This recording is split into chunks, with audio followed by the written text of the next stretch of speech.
So with critical path analysis, there are three things that we really need to consider with this one. Something called forward scanning, something called backward scanning, and then after that looking at something called crashing. So in short, with critical path analysis, we're trying to find this particular path in a network where what will happen is this is the minimum time to complete a project. Now, with crashing, the way we incorporate crashing into it is that we're trying to reduce the time that it takes for a project to be completed.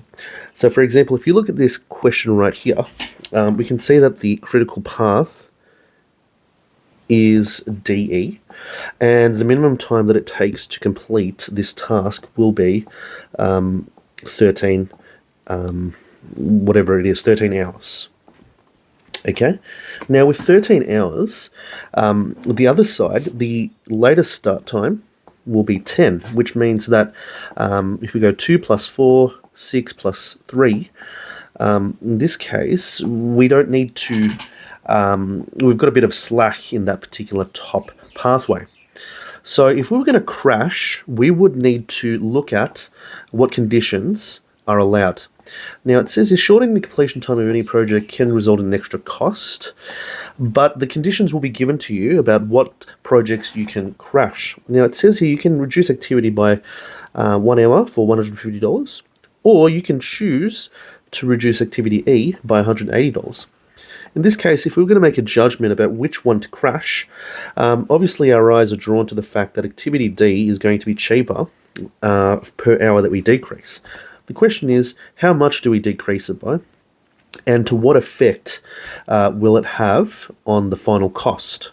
So if you look at this, you've got 13 hours, and if you look at the other path, if we write that down first, so activity DE will take us 13 hours, and if you look at activity AB, okay, that'll take us 2 plus 4 plus 3.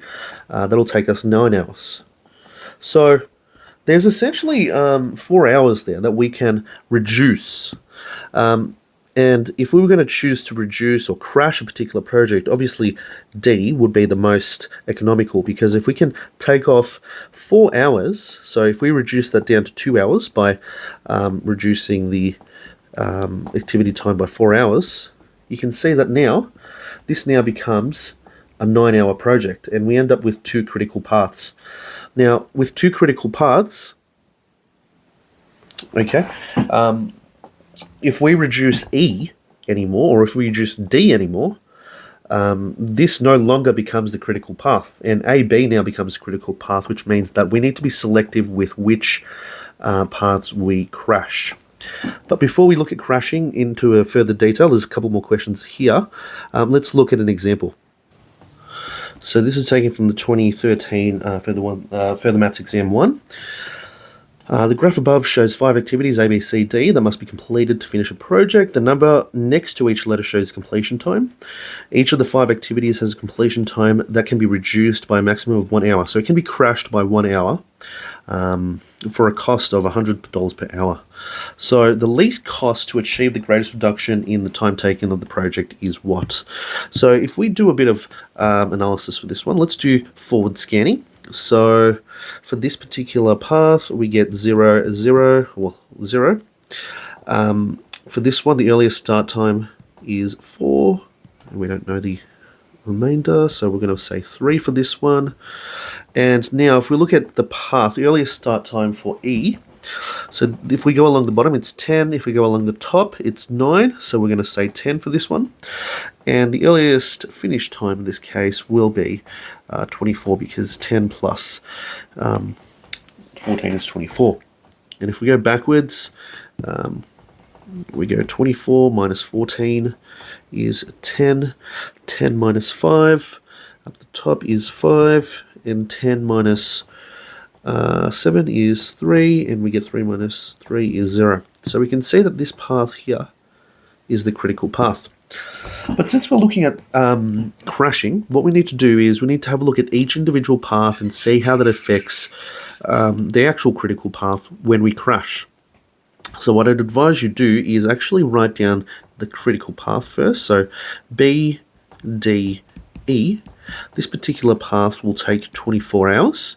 And if we look at the other paths, A, C, E, this will take 23 hours.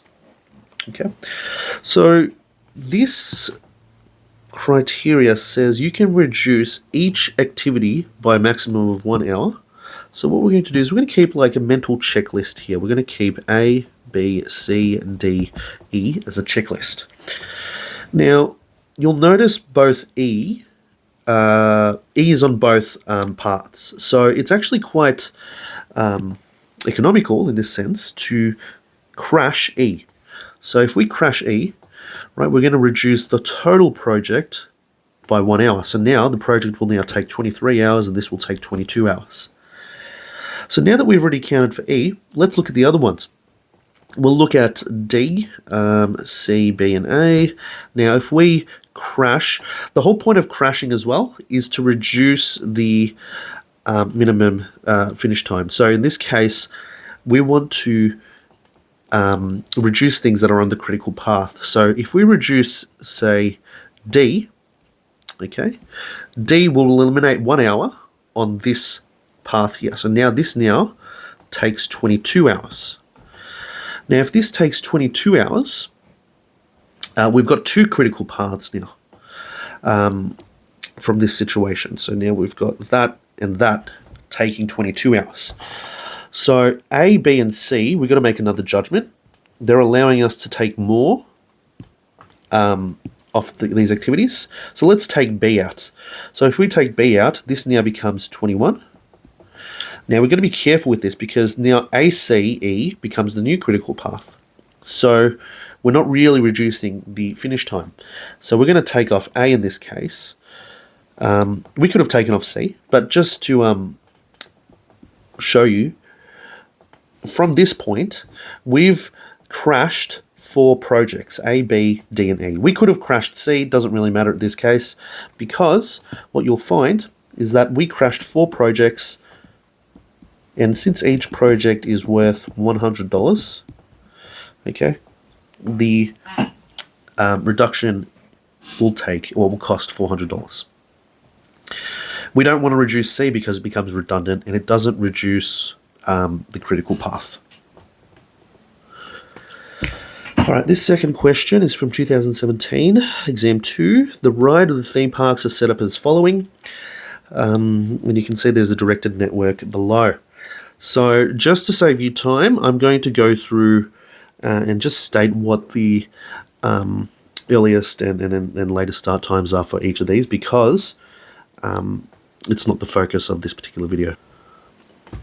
All right, so now I've got the earliest start times for each of these. Let's investigate the LSTs for this. So you've got 19 here, and if we go to this particular node, we have to go through 2, 3, so NK, because 19 minus 4 gives us 15, and 19 minus 5 gives us 14.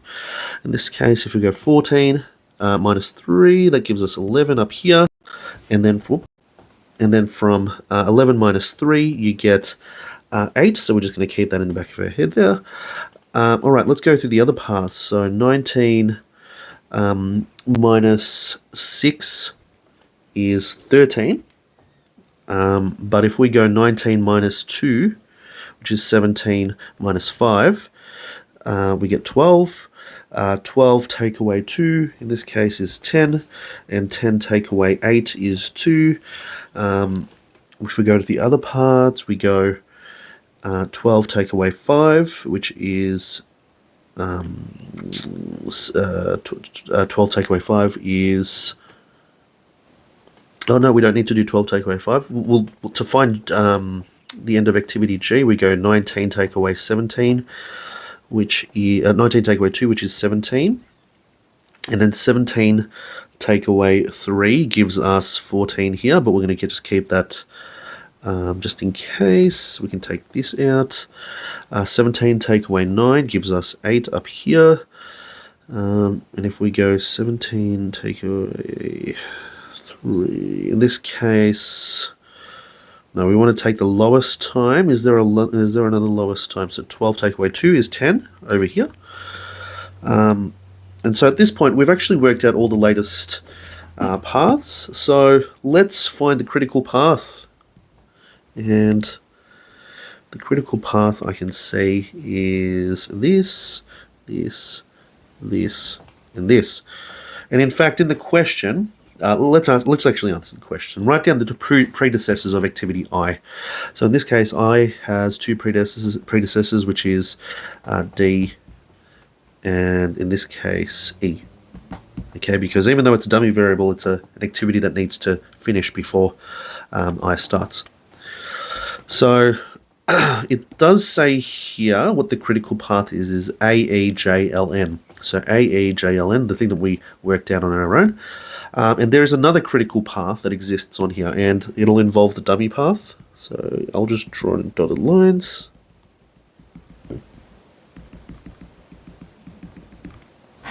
Okay, so both the blue and yellow are dotted for that reason. So, next question says, determine the float time for activity F. So if we focus on activity F, which is up here, okay, what we need to do is we need to look at the float is equal to the latest start time minus the earliest start time. In this case, we've got 11 subtract 5, which in this case is 3. So the float is 3. Oh, sorry, not 3, 6. All right, so now let's look at this question here where it says the project could be finished earlier if some activities were crashed. 6 activities, B, D, G, I, and J, can all be reduced by 1 day. The cost of crashing is $1,000 per activity. What is the minimum number of days in which the project can now be completed? And what is the minimum cost of completing the project in this time? So remember, it's all about critical path analysis in this case. So what I'm going to do is I'm going to write out the 2 critical paths. So we've got A, E, J, L, N. And the other critical path that we determined was using the dummy path. So we've got A, E, I, L, N. All right. And the projects that we can crash are B, D, G, I, J, L. So let's go through this analysis now. One thing we have to be wary of is that even though we're only looking at 2 paths here, we have to look at if we're going to crash any particular path, that it doesn't impact and change, I guess, the new critical paths in the network. So let's look at this. At the moment, this top one will take 19 and this second one will take 19. All right, so I would assume at this case we can crash L's, okay, because they both exist on there. So now this becomes 18, this becomes 18. Okay, the next one I would assume that we can crash is the A's. Oh no, we can't crash A. So A is not possible to be crashed. E is not possible to be crashed. I can be, and N is not possible to be crashed. So, if we crash J, we can reduce it by 1 hour. So that becomes now 17. And if we crash I, that becomes 17. So now we've crashed a total of 3 projects. Okay. But something we have to be careful of is that does this create any new critical paths? So let's have a look and see if anything else can be completed in less than 17 days. And one thing I'm drawing my eyes to at the moment is this path right here. So we've got 2 plus 5, 7, plus 9, 16, plus 2 is 18. So this path here, if we continue on with these crashings, will be the new critical path, and we need to take that into account. So I'm looking at the remaining things that we can crash, which is B, D, and G, and the only one that we can now crash is G. So we do have to crash that extra project, even though it wasn't originally in our critical paths, and we'll end up with 3 critical paths now. So A, C, G, and N, and we'll crash G, and that'll be 17. So what is the minimum number of days that needs to be to complete the project? 17. Okay, and what is the minimum cost of completing the project in this time? Well, 4 activities times $1,000 per activity, which is equal to 4,000.